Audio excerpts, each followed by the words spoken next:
Hello, I'm Gavin Hoey, and you're watching Adorama TV, brought to you by Adorama, the camera store that's got everything for us photographers. And in this video, I'm going to show you how you can combine a bit of printer paper, a stapler, and a little bit of time to create paper hearts, which will then light in two different ways to create very different images. Before I get into the photography, the first thing you need to know is, how did I make these little paper hearts? Well, it's really quick and really simple. So I started with a sheet of A4 paper, which I folded in half and then carefully trimmed along the fold. I then took that, folded it in half again, and once again, very carefully trimmed along the fold. So that makes 4 small pieces of paper. I took 2 of the small pieces of paper and clipped them together with a stapler along the edge. And then I folded them back upon themselves to create the heart shape. 2 more staples along the edge, and there you go, there's a paper heart.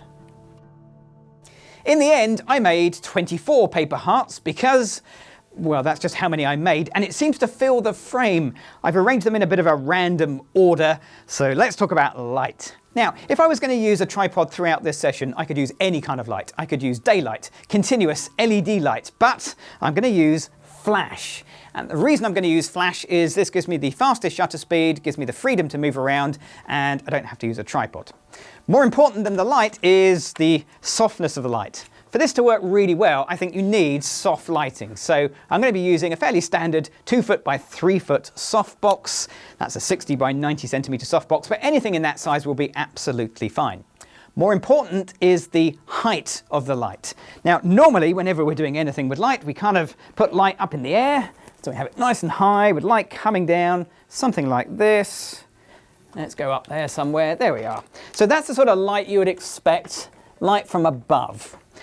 Now, if I take this picture, let's see how it looks.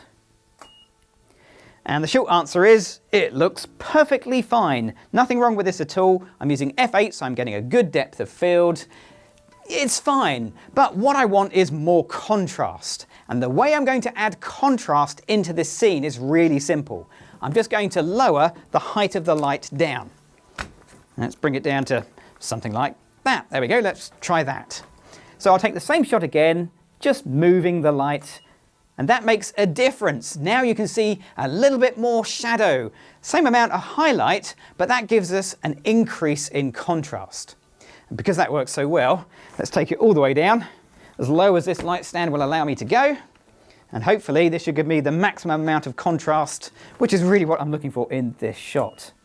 Yeah, that works really well. Now we've got some deeper shadows. We have some nice highlights, and the soft light is giving us a lovely graduation between the two, which really gives us a 3-dimensional effect.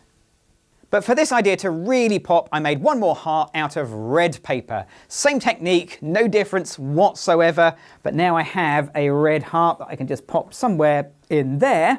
I'll take exactly the same shot with exactly the same lighting, and the difference really is huge. That really stands out, because when you look at a picture, your eye always tries to find somewhere to rest, and in pattern pictures that can be quite difficult. But in this case, well, there's no doubt where your eye is going to be drawn to. Okay, so that's my basic setup done. Let's just mix things up a little bit. Let's try different heights with the camera, different positions. I'll jiggle these around a little bit. Let's see what we can come up with.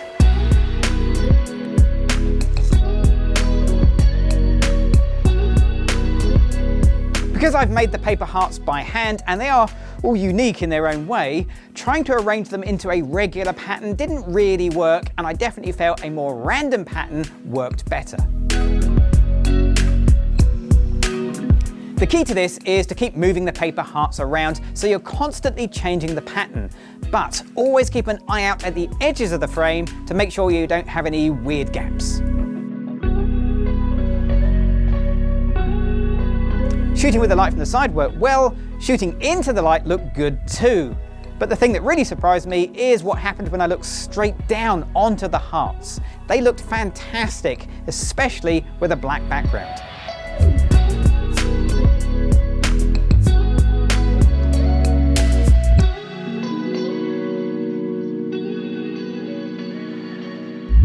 So this time I'm going to mix up the shot by changing the background. It was a black background, now I've changed it to a white background.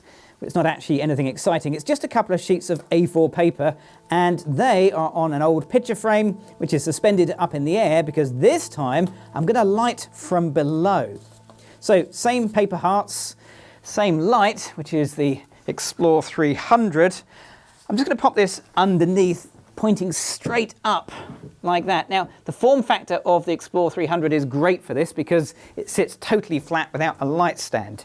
Other than that, exactly the same as before, except this time the light comes through in a very different way. Now it's the center of the paper hearts that's lit and the outsides that have the shadows.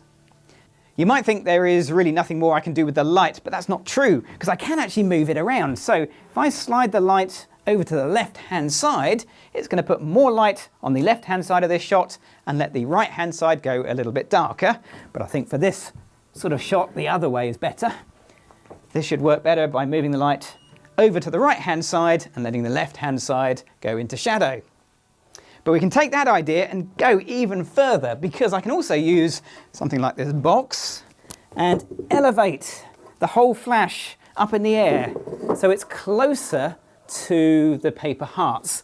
And one of the advantages of this flash is I have a modeling light which allows me to put it exactly where I need it to be. Now before I take the picture, you've got to remember if you move the flash closer to your subject, you need to reduce the power. So let's go down maybe 2 stops. We'll try that. And that gives a very different look and feel. Now there's one more thing I'm going to do with this shot, and that's to change the white balance. So currently I'm working on a white balance that is correct for the paper, but let's put in the wrong white balance. I'm actually going to dial in a custom white balance of maybe 3800K. I've also dialed in a bit of green into the camera as well. Have a look at this.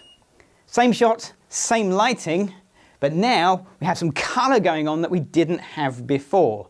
Now, of course, you could add that in post-processing or you could take it away. But for me, I think that works rather well. So let's get rid of the tripod. Let's take a few shots like this and let's see what I can come up with.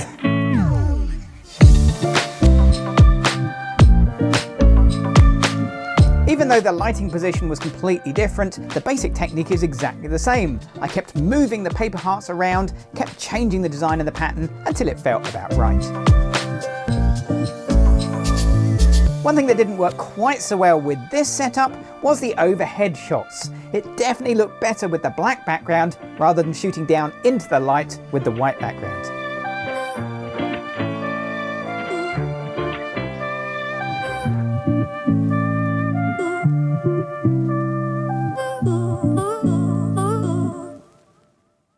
Now, I know what you're thinking. What about all of those staples that are clearly visible on the photos? Well, there's 2 things you could do. The first one is just simply to live with them, make it part of the picture. Personally, I prefer to get rid of them, and the easiest way to do that is in Photoshop using either the clone stamp tool or the healing brush. Now, it's not the quickest job to do, but it's not the slowest either. To make life a little bit more non-destructive, I'm doing all of my cloning and healing on its own separate layer. And before you know it, there it is. There's my final picture complete. Perhaps the best thing about this entire setup is just how little room it took to create. So you can take this idea and create your own version of it. And when you do, or if you've got any questions, leave me a comment below. Click on the bell icon so you get regular notifications of all the brand new videos right here in Adorama TV, and we have new stuff pretty much every single day. And of course, remember to click on that subscribe button. I'm Gavin Hoey. Thanks for watching.